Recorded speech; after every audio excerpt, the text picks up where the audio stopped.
একদিন রৌদ্রোজ্জ্বল সকালে এক বড় সিংহ গাছের নিচে বিশ্রাম নিচ্ছিল।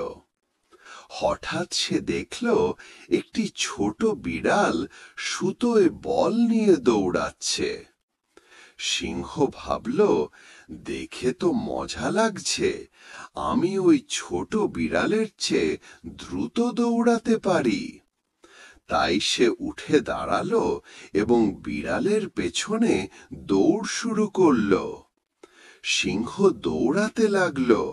ঠাস ঠাস ঠাস মাটি কাঁপতে লাগল।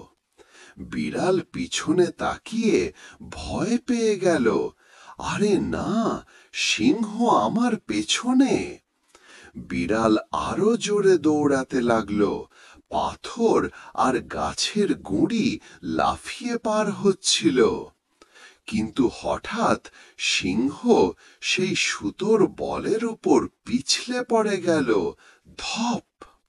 বিড়াল থেমে ফিরে তাকাল। সে হেসে বলল, বড় শক্তি, কিন্তু ভারসাম্য কম। সিংহ হাসল আর বলল, তুমি ছোট হলেও বুদ্ধিমতী, চল আমরা বন্ধু হই। সেই দিন থেকে সিংহ আর বিড়াল প্রতিদিন বিকেলে একসাথে দৌড় প্রতিযোগিতা করত।